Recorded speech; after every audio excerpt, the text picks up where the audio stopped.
So the kleshas, we were talking about the kleshas, sadhan pad. Let us recite those sudras.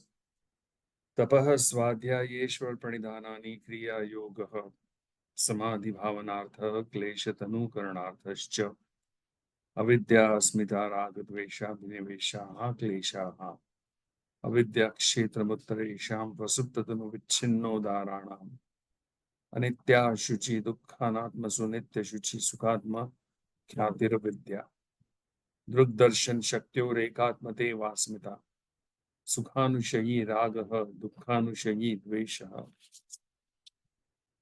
स्वरसवाही विदुषोऽपि तथा रूढ़ो विनिवेशः ते प्रतिप्रसवहेयाः सूक्ष्माः ध्यानहेयास्तद्वृत्तयः.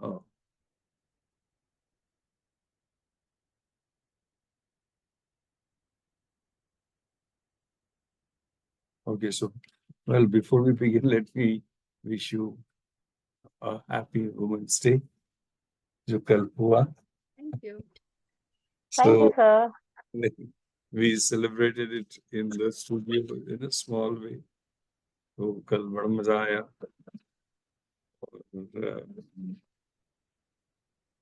So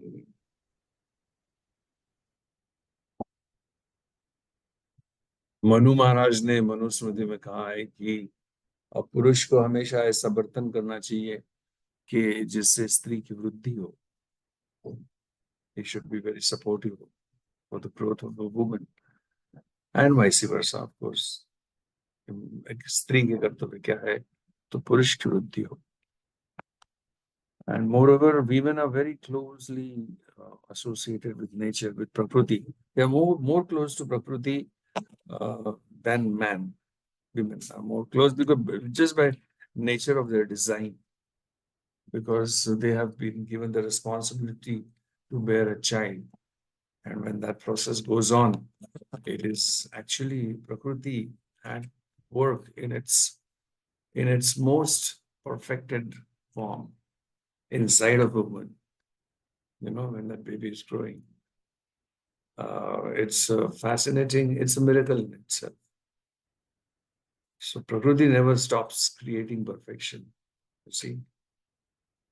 Although man makes worst of it later, but Prakriti never gets tired of creating perfection.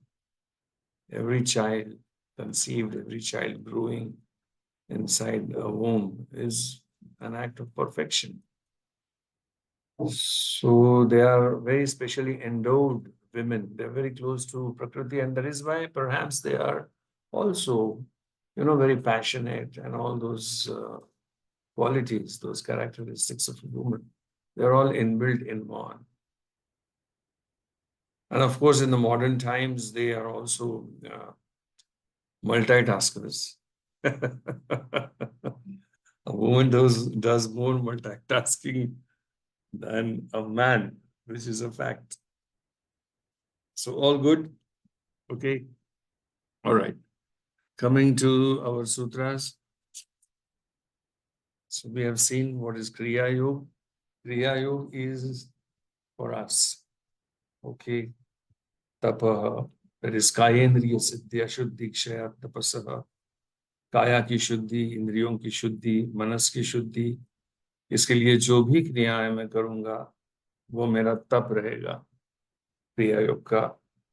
जो भी तर्क वितर्क करने के लिए शास्त्र का अध्ययन करूंगा, पठन पाठन करूंगा, जपादि करूंगा अंतर शुद्धि के लिए, ये मेरा स्वाध्याय रहेगा. और मेरी एक असीम अटूट श्रद्धा जो रहेगी उस सर्वव्यापी अव्यय तत्व में, वह मेरा ईश्वर प्रणिधान रहेगा, जिसे मैं कांस्टेंट रिमेम्बरेंस में रखूंगा. ओके. तो ये तीनों चीजें जब एक साथ करूंगा तो मेरा क्रिया योग बन जाएगा, जिससे मुझे समाधि की भावना प्राप्त होगी. मतलब मेरे चित्त में समाधि बहुत जल्दी सधने लगेगी. मतलब मेरी एकाग्रता बढ़ने लगेगी. मतलब मेरी काया और इंद्रिय शुद्धि होने लगेगी. और मतलब मेरे क्लेश तनु होने लगेंगे, मतलब मेरे क्लेश जो मेरे काम को निर्माण करते हैं और जो मुझ पे हावी हो जाते हैं, और मैं सत असत का डिफरेंस भूल जाता हूँ, वो वाले क्लेश, वो जो मुझ पे हावी होते थे वो कमजोर होते जाएंगे। मतलब मेरी निर्णय शक्ति बढ़ने लगेगी, मतलब मेरी विल पावर मेरे कंट्रोल में आने लगेगी। मेरी विल पावर मेरे पास है, मैं निर्णय लेने में स्वतंत्र हूँ हर पल। जो भी करने की मुझे इस पल में प्रवृत्ति हो रही है, और मैं जैसे कि मजबूरन वो कर रहा हूँ, उसके ऊपर मेरा नियंत्रण आने लगेगा। Right? So this has a cascading effect. क्रिया योग for us has a cascading effect. सब कुछ रिलेटेड है, you can not separate this things. और फिर उन्होंने एक्सप्लेन किया हमें कि भैया ये क्लेश क्या है, 5 क्लेश है, और कैसे तुम्हारी सोच में एम्बेडेड है। व्हाट आर क्लेश? क्लेश are your cognitive shortcuts, you know, they are your whole cognition process. तुम्हारे मन में जो भी विचार उत्पन्न होते हैं, भावनाएं उत्पन्न होती है, जिनके आधार पर तुम कृति करते हो, उसके फल पाते हो, फिर सुख दुख उत्पन्न होता है, फिर राग द्वेष उत्पन्न होता है, राग द्वेष से फिर कर्म होता है जो अधर्म रहता है और धर्म रहता है। कुछ अधर्म होता है, कुछ धर्म होता है। धर्म का फल सुख मिलता है, अधर्म का दुख मिलता है। सुख मिला तो राग उत्पन्न होता है, मतलब सुख के प्रति अटैचमेंट। दुख मिला तो उसके प्रति एवर्जन, मतलब द्वेष उत्पन्न होता है। सो इसी को तो षड आरोह का संसार चक्र कहा है ना, 6 स्पोक्स, धर्म अधर्म, सुख दुख, राग द्वेष, और ये घूमता रहता है। और उसके उसके सेंटर में जो हब है वो व्हील का, वो है अविद्या। सो अविद्या, इसलिए उन्होंने कहा अविद्या क्षेत्र उत्तरेश। और फिर उन्होंने एक्सप्लेन किया हमें अविद्या क्या है, अस्मिता क्या है, राग क्या है, द्वेष क्या है, अभिनिवेश क्या है। अब ते प्रतिप्रसव ही यहाँ सूक्ष्म, तो उनके उनको ना तुमको डिस्प्यूट करना पड़ता। प्रतिप्रसव का मतलब है कि वो जहां से उत्पन्न हुए हैं वहीं पे उनको वापस भेजना, वो जहां से निकले हैं वहां पे उसको वापस भेजना। तो प्रसव मतलब निकलना बाहर, यू नो, ग्रो होकर बाहर निकलना। जैसे प्रसव, इसलिए तो जो प्रसव, बच्चे का प्रसव होता है, तो this is it's evolution. So we are talking about involution. जहां से निकला वहां पे वापस भेजो, क्योंकि ये गलत है। हमें हमें हमें ये दुख देते हैं, ये क्लेश, इसीलिए इन्हें क्लेश कहते हैं। तो इसके लिए डिस्प्यूटेशन एक, मतलब अलॉन्ग विथ ये जो स्वाध्याय जो बताया है क्रिया योग का, तो स्वाध्याय में डिस्प्यूटेशन आ गया कि जैसे मैं ये करने अभी जा रहा हूं, ये मेरा एक मन कह रहा है कि ये गलत है। ये करने से तुम्हारे चित्त में अगर कोई शंका उत्पन्न हो रही है, या फिर अनीज, डिस्कम्फर्ट उत्पन्न हो रहा है, या फिर लज्जा आ रही है, या फिर चाह रहे हो कि ये जो मैं भी कर रहा हूँ ये किसी को पता नहीं चलना चाहिए, छुपा के कर रहे हो, अकेले में कर रहे हो, तो इसका मतलब ही ये है कि वो कृति में तुम्हें खुद को ही कुछ तो भी गलत नजर आ रहा है, इसलिए ये सब भाव तुम्हारे चित्त में उत्पन्न हो रहे हैं। राइट? ये क्यों हो रहा है? क्योंकि वो, अच्छा, फिर अगर ये, मतलब तुम करने तो जा रहे हो, लेकिन वो करने के प्रति तुम खुश नहीं हो, मन में प्रसन्नता नहीं है, लेकिन कंपल्सरी वो करने जा रहे हो, मन में प्रसन्नता नहीं है, मन में शंका है, और मन में अनीज है, डिस्कम्फर्ट है, थोड़ी सी लज्जा भी है, थोड़ी सी गिल्ट भी है, फिर भी करने जा रहे हो।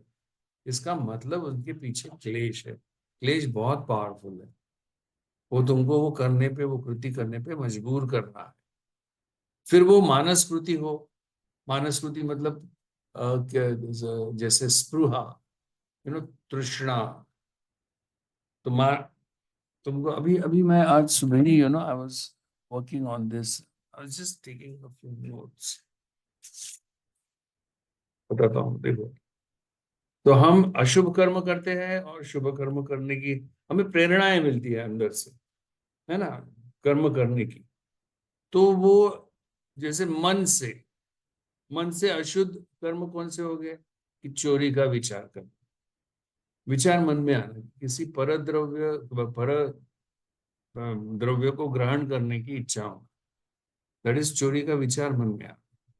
या किसी का बुरा चिंतन करना किसी के बारे में, या फिर मिथ्या निश्चय करना। मिथ्या निश्चय मतलब गलत धारणा पे निश्चय करना कि ये मैं करने जा रहा हूँ और उसका कुछ विचार नहीं करना, ये इसका परिणाम सही होने वाला, गलत होने वाला, किसी को हानि पहुंचेगी क्या नहीं पहुंचेगी, इसका विचार बगैर किया, विचार किया, मिथ्या निश्चय कर लिया।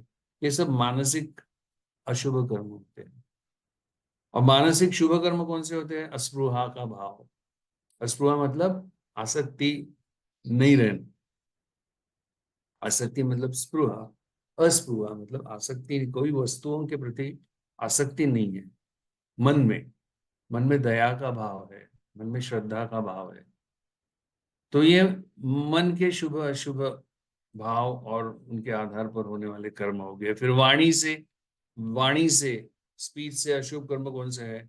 कठोर भाषण, अनृत मतलब जो परसीव नहीं किया है उसको ट्रुथ समझ के बोलना, ये भी अशुभ कर्मों में गिना हुआ है, या अधर्म में गिना हुआ है।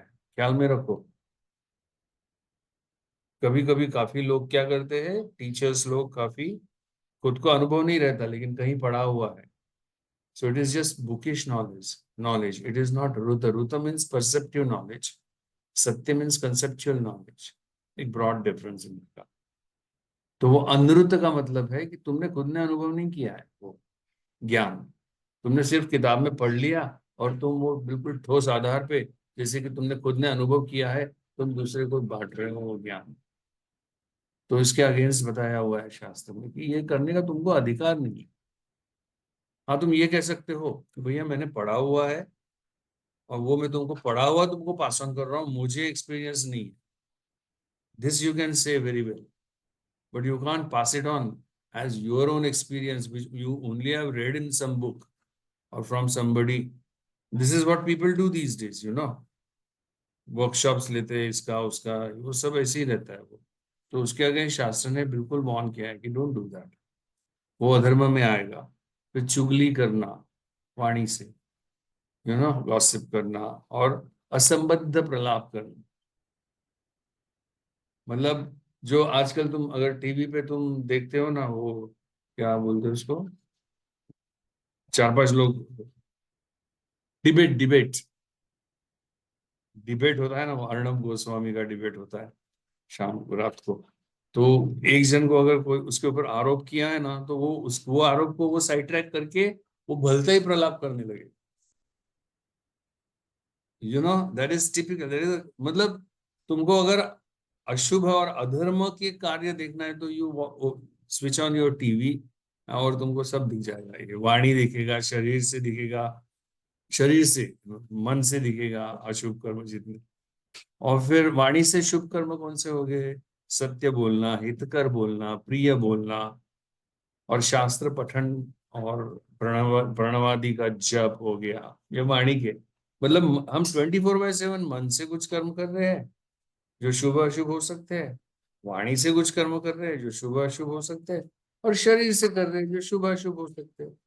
तो शरीर से अशुभ कर्म मतलब एक्चुअल चोरी करना, फिजिकल हाथों से चोरी की, हिंसा की, या बलात्कार किया।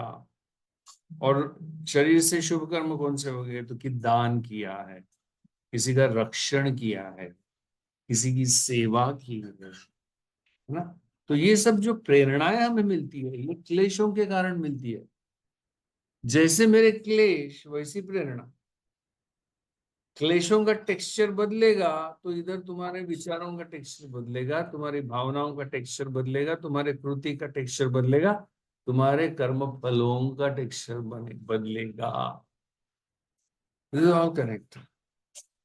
तो kriya yoga is very very very important for we people, जो एक सर्वसामान्य इंसान है जो कलयुग में जी रहा है। इसको ये समझ कि इस तो प्रतिप्रसव मतलब तर्क शुद्ध विचार, लॉजिकल रीजनिंग, कि ये अभी मैं जो करने जा रहा हूं ये शरीर से शुभ है अशुभ है, मन से शुभ है अशुभ है, वाणी से शुभ है अशुभ है, और इसकी मुझे प्रेरणा मिल रही है करने की, तो तनिक रुको, सोचो, दैट इज प्रतिप्रसव। तर्क करो, चैलेंज करो अपने आप को कि मैंने अभी अगर ये नहीं किया तो क्या होगा। क्या होगा? सुनामी आ जाएगी, भूचाल हो जाएगा, क्या होगा? या अर्णव तुमको नेशनल टेलीविजन पे सवाल करेगा कि nation wants to know why you are not, ऐसा कुछ होगा। क्या होगा एग्जैक्टली, क्या होगा? तुम्हारी वृत्ति हो रही है कुछ करने की, सो दैट इज डिस्प्यूटेशन। इसको एविडेंस क्या है, प्रूफ क्या है कि तुम इसको हॉरिबलाइज कर रहे हो एक आधी चीज को, कि अगर ये नहीं हुआ तो horribilization, oh my god my life is over. तो सही में ओवर होने वाला का एम्पिरिकल एविडेंस है क्या तुम्हारे पास? बताओ। This is how we think. जो हॉरिबलाइजेशन करते हैं उसका एम्पिरिकल एविडेंस क्या है?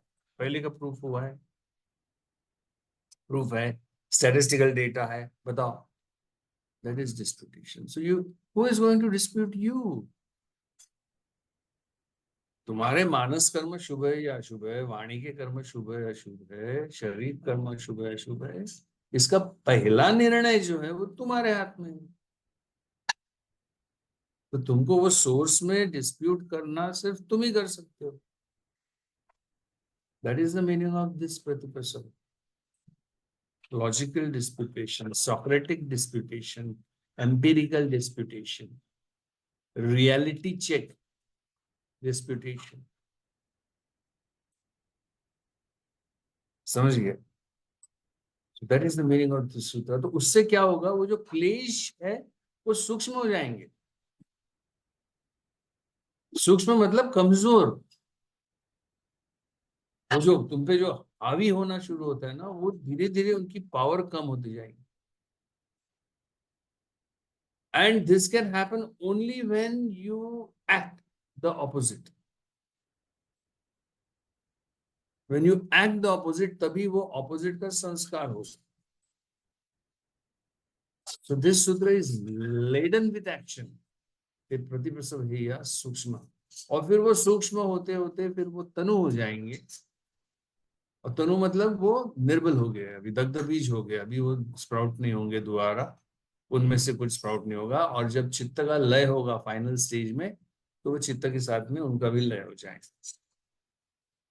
सिर्फ संस्कार रूप में रहेंगे वो, लेकिन फल मतलब स्प्राउट होने की शक्ति उनमें नहीं रहेगी। तो ये दो दुधारी तलवार यहाँ पे दी है हमें। दूसरा सूत्र कह रहा है ध्यान है या तदवृत्तय। लेकिन जो अभी तक सूक्ष्म नहीं हुए हैं और जो वृत्ति रूप में तुम पे हावी हो जाते हैं, उनको कैसे हैंडल करें? तो पतंजलि कहते हैं कि यार उसका एक ही इलाज है, दैट इज मेडिटेशन। तुम्हें ध्यान करो, ध्यान से तुमने तुम्हारी धारणा शक्ति बढ़ानी। It is a process, it is a process. क्योंकि क्या है, जब जब वो क्लेश उदार हो जाता है, मतलब वो तुम जब एक्चुअल उदार मतलब तुम पे पूरा हावी हो गया, मतलब एक आधा एक्सट्रीम एग्जांपल, मतलब अभी वो एक आधा आदमी दूसरे का मर्डर कर रहा है, तो वो मर्डर करने के वक्त पे तुम उसको नहीं बोल सकते ये रुक रुक रुक रुक एक मिनट, ध्यान कर ध्यान कर ध्यान कर। वो तुम्हारा भी मर्डर कर देगा, उसको भी मारेगा, तुमको भी मार डालेगा। so so that is the extreme example, but I give this example to understand for us कि जब वो, इसलिए उन्होंने क्लेश के स्टेजेस बताया ना, कि प्रसुप्त मतलब जमीन के अंदर दबा हुआ है लेकिन जिंदा है सीड, कंड्यूसिव एनवायरनमेंट में मिलेगी तो फट से ऊपर आ जाएगा। मतलब वो जो प्रसुप्त है, प्रसुप्त से एकदम ऊपर आ जाए। प्रसुप्त तनु मतलब दग्ध बीज हो गया है, ऊपर नहीं आए।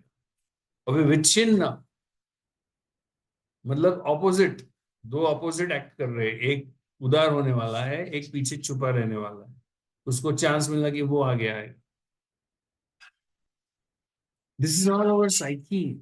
तो इसलिए योग सूत्रों को मानस शास्त्र कहा गया है। So we have to understand the texture, तो फिर पतंजलि कह रहे हैं कि भैया वो वृत्तियां जो है उनको कंट्रोल में रखने के लिए meditation is the only way. क्योंकि तुम मेडिटेशन की जब जब कोशिश करो तो तुमको पहले धारणा करनी पड़ती है, फिर वो धारणा जाके मेडिटेशन बनती है। तो मेडिटेशन की कोशिश में धारणा तो अनुस्यूत है, मतलब इनबिल्ट। तो धारणा मतलब क्या? धारण शक्ति। धारण शक्ति मतलब क्या कि चित्त का एक विषय पर ठहराव, दैट इज द धारण शक्ति। अब जब एक विषय पर ठहराव होगा तभी उसमें का विवेक तुम देख पाओ। तभी ये जो डिफरेंशिएशन है कि शुभ क्या है अशुभ क्या है, अगर वो विषय तुम्हारे आंखों के सामने से क्विक सिल्वर जैसे जा रहे हैं तो तुम उसमें का विवेक नहीं देख पाओगे। सो मेडिटेशन तुमको जमेगा या नहीं जमेगा, that is secondary, that comes later. The first thing is that you are sitting for meditation, मतलब तो इसलिए रोज 20 मिनट घड़ी लेकर तय कर लो कि मैं 20 मिनट मेडिटेशन को बैठूंगा। मेडिटेशन जमे ना जमे फॉरगेट इट। स्टार्टिंग में बिल्कुल नहीं जमेगा, मन भागेगा दौड़ेगा कुछ भी होने दो, लेकिन तुम बांधना शुरू कर दोगे अपने आप को एक टाइम पे एक स्थान पे। मेडिटेशन के लिए स्थान जहां तक फिक्स करो इनिशियल स्टेजेस में, टाइम फिक्स करो, स्पॉट्स फिक्स करो, वहीं पे बैठ के करो, वही टाइम को करो। भले ही मेडिटेशन ना जमे लेकिन शरीर को बांध लिया है ना, मन को बांध लिया एक जगह, तो धारणा की शुरुआत हो जाती है, and that is going to have an indirect effect over your controlling the क्लेशंस। ठीक है, क्योंकि वो क्लेश जब तक के है active, because as I said your क्लेश are going to decide what is the texture of your karmas, whether they are shubha or they are ashubha. As I said, when the texture of the kleshas change, the texture of the karmas change. The texture of the fruit changes. Okay. और जब ये क्लेश पूरे तनु हो जाते हैं तो कर्माशय मैनिफेस्ट ही नहीं हो सकता। तो इसलिए पतंजलि ने पूरा जोर दिया है वो क्लेशों के ऊपर। अगर क्लेश तुम्हारे नल हो गए, मतलब निल हो गए, नलिफाई हो गए, तो तुम्हारे भले ही संचित कर्मों की राशियां पड़ी हो, वो फ्रूइशन में ही नहीं आ सकती। जब तक के क्लेश मूल में है, रूट में है, फाउंडेशन में है, तुम्हारे बुद्धि में, तब तक कि वो कर्माशय जो संचित कर्म है वो फ्रूइशन देता रहेगा, देता रहेगा, देता रहेगा। लेकिन वो अगर नलिफाई हो गए तो कर्माशय को फ्रूइशन में जाने के लिए ईंधन ही नहीं मिलेगा और तुम मुक्त हो जाओ।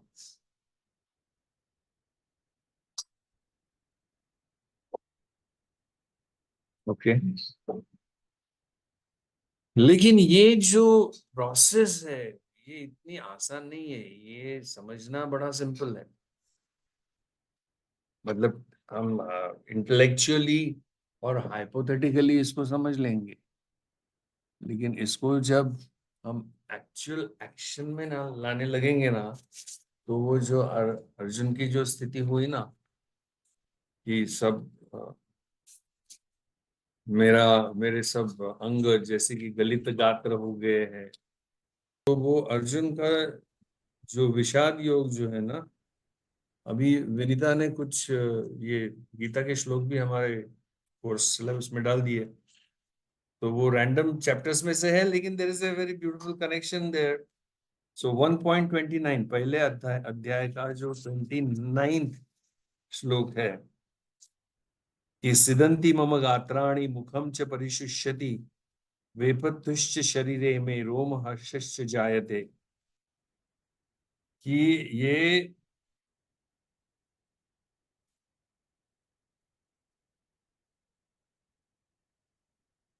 ये सब ये अभी मैं जो अभी ये जो मेरी टेंडेंसीज है, हाँ, ये जो प्रवृत्तियां हैं, ये जो वृत्तियां हैं, ये तो मेरे शत्रु बन गए। जो इतने साल मेरे दोस्त थे कि जिनके बदौलत मैं जी रहा था, और ये मेरे दुश्मन बन गए हैं। ये तो जैसे कि मेरे स्वजन है, अभी इनको मेरे को कत्ल करना है, इनका मुझे नाश करना है, इन वृत्तियों का। तो जैसे कि मेरे सिदंती मम गात्राणी, मतलब मेरे जो हात पाय माझे गळून गेलेत जणू काही आता, आणि तोंडाला कोरड पडली है, गला सूख गया है, और शरीर में कंप हो रहा है, और मेरे रोंगटे खड़े हो गए हैं। So this is what you are going to encounter, and you will not realize it when you go across to your vrittis. जब तुम उनका छेदन करने जाते हो ना, तो तुम, वो इतनी हावी होती है, स्ट्रांग होती है कि तुम भाग जाते हो। लेकिन ये सब सिम्टम्स जो अर्जुन एक्सप्लेन कर रहा है वहां पे, अर्जुन को करना क्या था? उसको अधर्म के आगे खड़ा होना था ना। उसको किसको मारना था? उसको वो रिलेटिव्स को थोड़ी ना मारना था। कृष्ण ने उसको पूरी गीता में क्या समझाया है कि तू अधर्म का नाश कर। Okay, so that what is what you have to keep in your head, कि तू अधर्म का नाश कर। और अधर्म का नाश करना ये तेरा कर्तव्य है। तेरे को धर्म के साथ खड़ा रहना, तो अशुभ कर्मों का नाश करना है और शुभ कर्मों के साथ खड़ा रहना। तेरे हाथ से अशुभ कर्म हो रहे हैं, अभी हम ये इसको रिलेट कर रहे हैं हमारे योग से, इस श्लोक को। अभी हमारी भूमि जो कुरुक्षेत्र है वो मेरे अंदर है। अभी कुरुक्षेत्र वहां नहीं है, बाहर। ये मेरे अंदर के कुरुक्षेत्र पे आ गया हूं। मैं ही अर्जुन हूं, मैं ही कृष्ण हूं। और ये जो मेरा चित्त जो है, यही रणांगण है। और यहाँ पे मैं ही खुद को सवाल कर रहा हूँ कि ये जो क्लेशों के आधारित जो अशुभ कर्मों का जो संचय मैं करते जा रहा हूँ, उन्हें मुझे खत्म करना। उसके लिए मुझे धैर्य बांधना होगा। उसके लिए मुझे वीर्य लाना होगा। श्रद्धा, इसलिए वो पतंजलि का वो सूत्र है, श्रद्धा, वीर्य, स्मृति, समाधि, प्रज्ञा पूर्वक। ये सो श्रद्धा इज माय अस्त्र, वीर्य इज माय शस्त्र। You see? स्मृति, तो ये अस्त्र शस्त्र है तुम्हारे, श्रद्धा, वीर्य, स्मृति और समाधि, और उससे फिर प्राप्त प्रज्ञा। श्रद्धा, वीर्य, स्मृति, समाधि, प्रज्ञा, ये 5 अस्त्रों से लैस मैं, ऐसा वो सूत्र है। तो मेरा कुरुक्षेत्र तो अंदर चल रहा है पूरा। So look at this shloka from this personal angle, and it is going to happen, and you are going to come across this Mahabharata inside of you. You are going to, उसको तो तुमको एक ना एक दिन तो तुमको face करना ही होगा। अगर नहीं करना है फेस तो मत करो। फिर रोने का नहीं ना। फिर वो मोक्ष विक्ष की बात नहीं करने की, लिबरेशन की बात नहीं करने की। चुपचाप जो चल रहा है वो चलने दो। सुख दुःखांच्या हिंदोळ्यांवरती जगत राहा। Okay, stay in that wheel, be happy. Okay, but if you want to come out of it, you'll have to face this thing. All right, उसके बाद में फिर then we move on to 48, 2.48. अभी ये जो श्लोक जो चुने हैं विनीता ने, they give you a very broad perspective in the shortest possible shlokas, about the whole synopsis or the schema of Gita. अब यहाँ पे योगस्थ कुरु कर्माणि संग त्यक्त्वा धनंजय सिद्ध्य सिद्ध्योः समो भूत्वा समत्वम योग उच्यते। ये 2.48 है, दूसरे अध्याय का 48वां श्लोक है। इसके पहले जो हमने लिया वो पहले अध्याय का 29वां श्लोक था। अब यहाँ पे योगस्थ रहना, योगस्थ रहकर कर्म, हम योग की बात कर रहे हैं, योग से रिलेट कर रहे हैं सब कुछ, हम योग साधक हैं। तो योगस्थ, योगस्थ मतलब स्थ मतलब स्थित, गृहस्थ, गृहस्थ मतलब जो गृह में स्थित है। ओके, तो योगस्थ जो योग में स्थित है, तो योग में स्थित रहकर मुझे कर्म करने हैं। और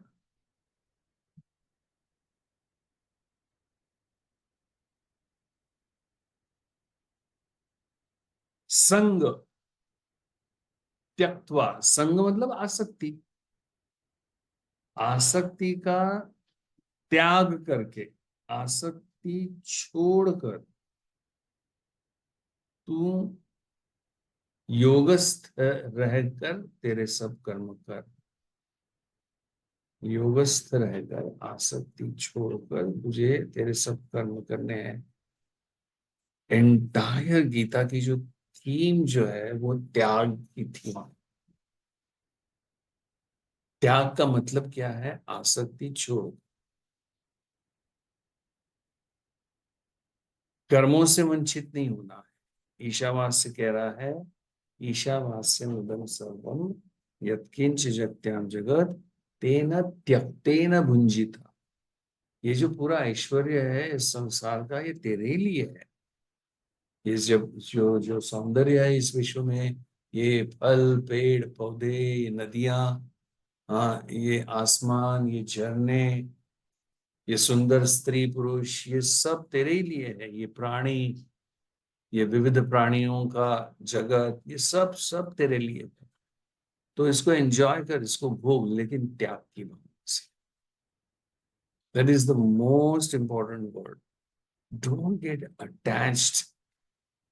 माँ गृदह कस्यस्विद धनम, क्योंकि ये आखिर तू अटैच किससे होगा? ये तेरा है क्या? ये जो वैभव है, ऐश्वर्य है, ये पूरा विश्व का है, विश्व के साथ है।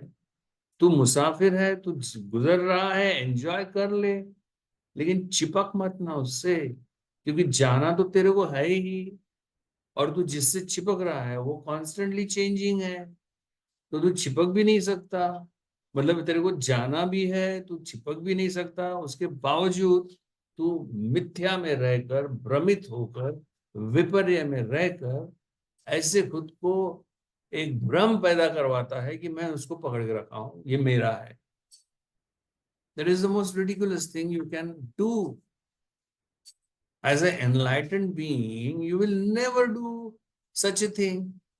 When you know you are passing by, and what that which you are trying to hold or that which you are enjoying is constantly changing. तो ऐसे स्थिति में एक अवेयर इंसान किस चीज को पकड़ेगा? किसी को भी नहीं पकड़ेगा। तो सिद्धि हो या असिद्धि, असिद्धि हो, मतलब तेरे को फिर तेरे वो जर्नी में कभी सक्सेस मिलेगा, कभी फेल्यूर मिलेगा। तो दोनों में तेरे को जो स्थिति जो है समत्वम, दोनों में तेरे चित्त की स्थिति सम रखना, इसको योग कहते हैं। मतलब योग में स्थित रहने का अर्थ ये है कि सिद्धि हो या असिद्धि हो, मतलब मुझे प्राप्त हो या ना हो, सक्सेस मिले या फेल्यूर मिले, मैं विचलित नहीं होऊंगा। फिर उसके आगे लिखते हैं कि बुद्धि युक्त तो जहातीह उभे सुकृत दुष्कृते तस्मात् योगाय युज्यस्व योग कर्मसु कौशलम 2.50 दूसरे अध्याय का 50वां श्लोक। ये दोनों रिलेटेड है।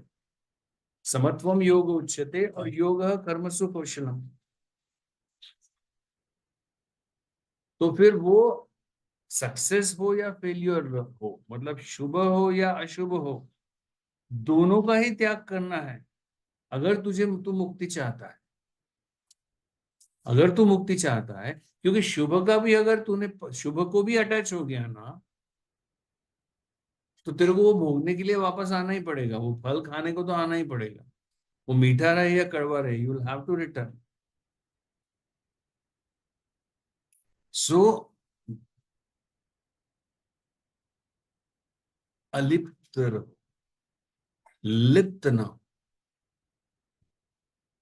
That is the meaning of योग कर्मसु कौशलम, कि मैं हर कर्म कर रहा हूं उससे लिप्त बगैर हुए, उससे लिप्त नहीं हूं। और उसका फल जो भी आएगा उसमें मैं समत्व बुद्धि से ग्रहण करूं, उससे इन्फ्लुएंस नहीं होगा। This is the meaning of these two shlokas. And these two shlokas are so important that they explain to you the whole scenario.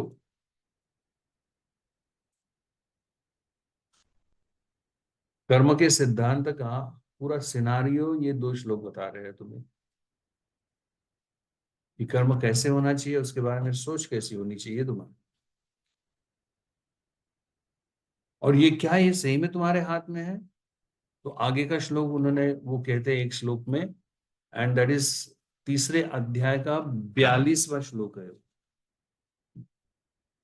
तीसरे अध्याय का 42 और वो श्लोक है, इंद्रियाणि पराण्याहुर इंद्रियेभ्यः परम मनः मनसस्तु परा बुद्ध्यो हो बुद्धेः परतस्तु सः।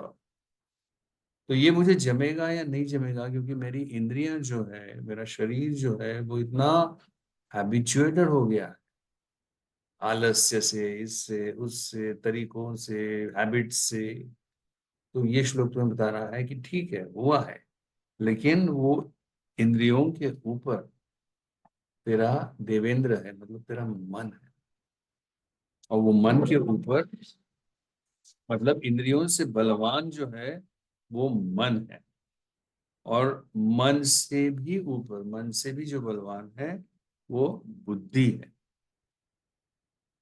और बुद्धि से भी जो परे वो तेरी आत्मा है, जो हमेशा शिवम है, जो हमेशा सत्य है। शिवम मतलब पवित्र, प्योरेस्ट ऑफ प्योर। वो कभी मलिन नहीं हो सकती, उसका कभी व्यय, वो अव्यय है, उसका कभी व्यय नहीं हो सकता। वो निरंतर है, वह अज है, मतलब जिसका जन्म नहीं हुआ है। वह अमृत है, जिसका वो अज है इसलिए अमृत है। जो जन्म होता है वो मृत्यु पाता है, इसका जन्म ही नहीं हुआ। वह शक्ति, वह आत्मा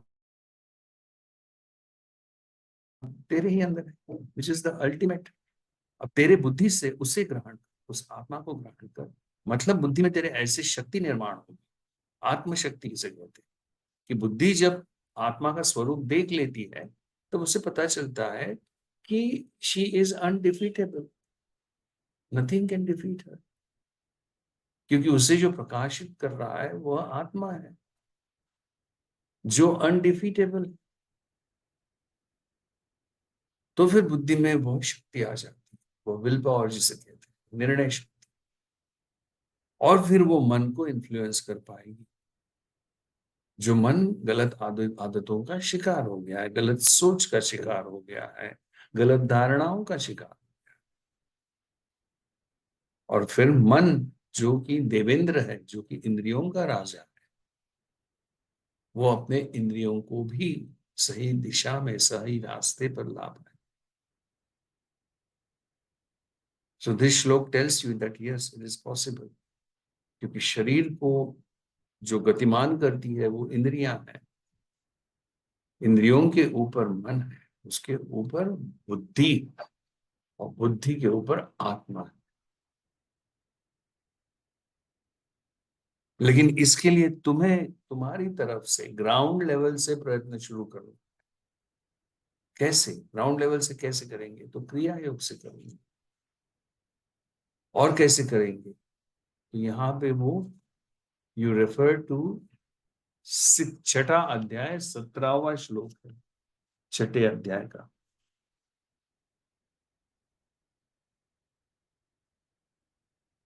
और वो कहता है हमें, युक्ताहार विहारस्य युक्त चेष्टस्य कर्मसु युक्त स्वप्नावबोधस्य योगो भवति दुःखः।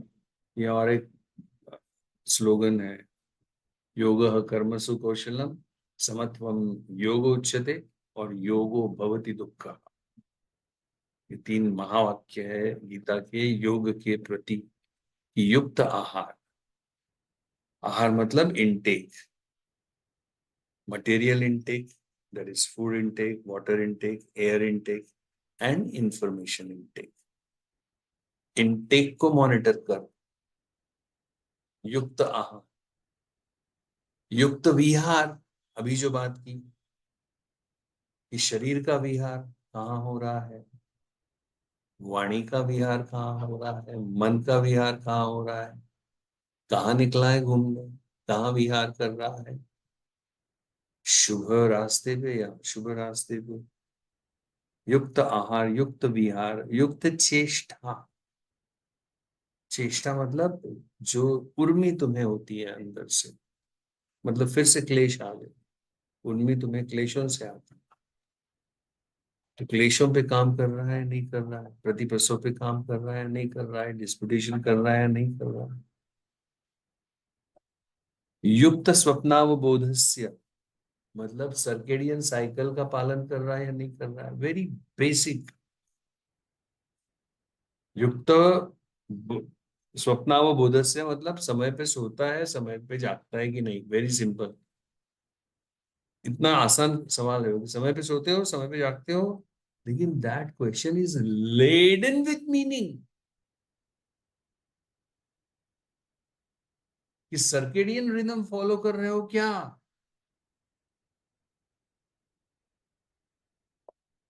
इस निसर्ग का प्रोडक्ट हो तुम। सत्व रज तम तीनों गुण तुम्हें कभी नहीं छोड़ने वाले, क्योंकि वह हर पदार्थ में अनुस्यूत है। तीनों गुण वही तो अव्यक्त प्रकृति है। प्रकृति अव्यक्त है, प्रकृति तुम्हें कभी साक्षात नहीं होने वाली, लेकिन उसके ये 3 गुणों के जरिए तुम प्रकृति की अनुभूति ले रहे हो। उस अव्यक्त की व्यक्त अनुभूति तुम इन 3 गुणों के जरिए ले रहे हो। तुम उसका अंग हो, तुम उसका हिस्सा हो। निसर्ग में भी जो भी हो रहा है उसके उसका त्याचा पडसाद तुमच्यामध्ये उमटतोय प्रत्येक क्षण। आणि तुम्ही सर्केडियन रिदम पासून लांब कसे राहू शकता? म्हणजे ते लॉजिकल तरी आहे? That is what he is telling you. अगर ये करोगे तो फिर तुम्हारा योग दुख का हनन करने वाला भवती साबित होगा। तो सिर्फ योग योग करने से कुछ नहीं होने वाला। That is what we tell in our classes. Just you take your mat and go to the studio and lay your mat and do something for 1 hour physical is not going to solve anything for you. This is yoga, all encompassing, very very holistic, जिसमें तुम्हारा intake आ गया, आहार आ गया, विहार आ गया, चेष्टा आ गई और circadian rhythm का पालन आ गया। तो सभी कवर हो गया ना, तुम्हारे लाइफ के पूरे एस्पेक्ट्स कवर हो गए ना। आहार विहार चेष्टा और सर्केडियन रिदम, है ना। तो तब जाके फिर वो इंद्रियों पे, शरीर पे काबू, पे इंद्रियों पे काबू, मन पे काबू, बुद्धि पे, बुद्धि का ये निर्णय क्षमता आत्मनिष्ठा के आधार पर।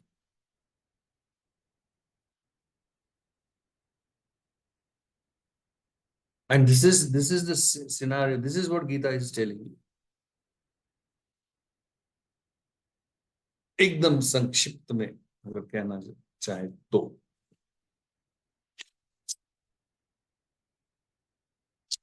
And this is where we stop.